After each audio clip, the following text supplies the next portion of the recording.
Opening lines of this speech were, "We want to be a global free trading nation able to chart our own way."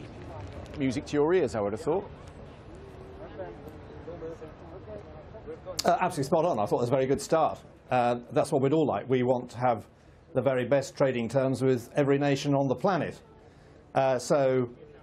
She set out the right start was that we are going to leave the single market, leave the customs union, we're going to leave the ECJ, which will give us the right to do free trade deals around the world. She confirmed all the Lancaster House programme, which was very good.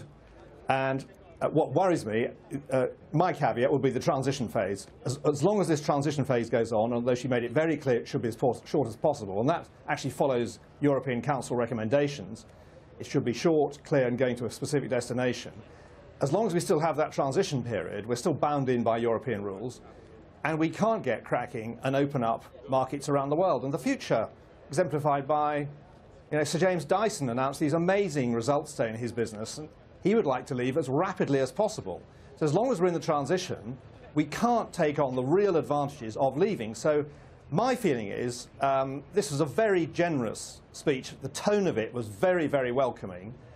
But if the Europeans do not get on and negotiate seriously on the basis of trying to set up reciprocal free trade, because I think that's where she was clearly going, she says very clearly that we have conformity of standards and regulation. This really should be an easy trade deal to do. It is massively in the European Union participants' interest to do it because they have a huge surplus with us. It was 71.8 billion sterling last year, increased by 9 billion.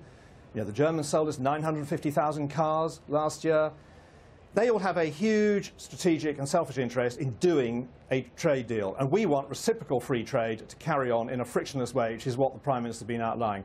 My feeling is, if they aren't serious about that, and we'll get pretty clear intimations by Christmas, we should make it clear that no deal is better than a bad deal and start making preparations for that outcome. Because we trade with the rest of the world on WTO terms. The United States has accelerated its sales into the single market by 50% from outside without paying a penny ransom.